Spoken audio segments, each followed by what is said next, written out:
तो चलिए आज बात करते हैं कॉमेडियन समय रैना की जिंदगी के उस चैप्टर की जिसने उनके करियर की दिशा ही बदल दी। ये एक कहानी है शोहरत की, एक बहुत बड़े विवाद की और फिर उस सब से बच निकलने की। कहानी की शुरुआत होती है उनके करियर के बिल्कुल पीक से। ये वो पल था जब समय रैना, जैसा वो खुद कहते हैं, दुनिया के टॉप पर थे, ठीक अपने सबसे बड़े इंटरनेशनल टूर पे निकलने से पहले। अब इस गिरावट को समझने के लिए पहले ये समझना जरूरी है कि वो किस ऊंचाई पर खड़े थे। सोचिए जरा, उनका शो इतना बड़ा हिट था कि हर महीने 4 करोड़ अलग अलग डिवाइस पर देखा जा रहा था। ये किसी भी ऑनलाइन क्रिएटर के लिए एक सपने के सच होने जैसा है। रैना का इंटरनेट इमेज को लेकर एक अलग ही नजरिया है। वो समझाते हैं कि कैसे उन्होंने जानबूझकर एक क्लीन इमेज वाले स्ट्रेस से बचने के लिए एक बेशर्म सा किरदार बनाया था। और फिर वो एपिसोड आया जिसने सारा खेल बदल दिया। इसमें उनके साथ थे क्रिएटर बियर बाइसेप्स। रैना ने इसे एडिट किया और ठीक तब अपलोड किया जब वो अपने अमेरिकी टूर के लिए फ्लाइट पकड़ रहे थे। जो चीज एक छोटी सी ऑनलाइन क्लिप से शुरू हुई थी, वो देखते ही देखते एक नेशनल मुद्दा बन गई। ये कोई धीमी आंच पर पकने वाला मामला नहीं था। ये एक तूफान था जो बस कुछ ही दिनों में सब कुछ उड़ा ले गया। और रातों रात उनके खिलाफ 1 नहीं, 2 नहीं, बल्कि 3 अलग-अलग FIRs यानी पुलिस शिकायतें दर्ज हो गईं। विवाद इतना फैल गया कि पॉलिटिशियन से लेकर एक्टर्स तक हर कोई इस पर अपनी राय दे रहा था, जिससे ये आग और भी तेज हो गई। अपने स्पेशल में रैना बताते हैं कि जिस मजाक पर इतना बवाल हुआ, उसका असली मतलब क्या था। वो कहते हैं कि वो मजाक असल में एक महिला गेस्ट की तारीफ में था, जिसने एक मेल रैपर को बहुत ही करारा जवाब दिया था। और यहाँ से बात बहुत ज्यादा खतरनाक हो गई। ऑनलाइन गुस्सा उनकी पर्सनल जिंदगी में आ गया। उनका फोन नंबर लीक कर दिया गया और फिर उन्हें और उनके परिवार को जान से मारने की धमकियां मिलने लगी।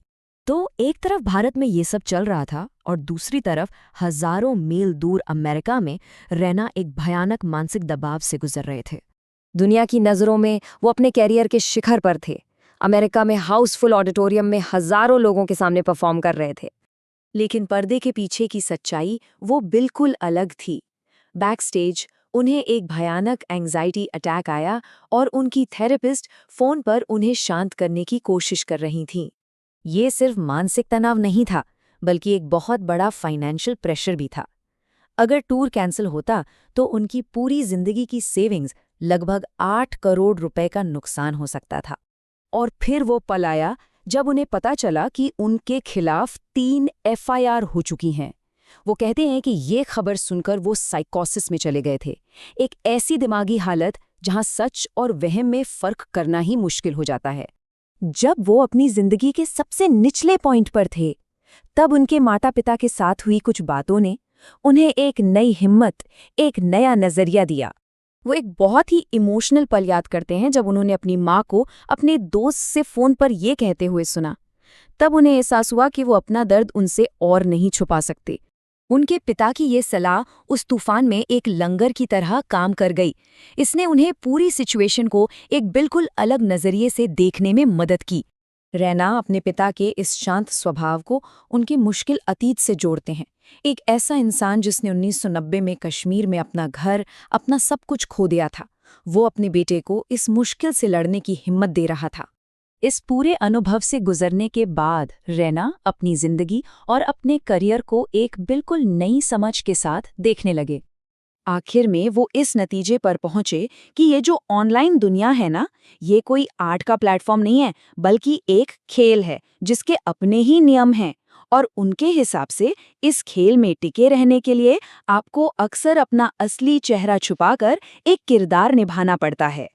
पुलिस से माफी मांगने के अपने फैसले को वो गुनाह कबूल करना नहीं मानते, बल्कि वो इससे अपने परिवार से सीखी हुई एक सीख बताते हैं कि जिंदा रहने के लिए कभी-कभी लड़ाई से पीछे हटना ही सही होता है।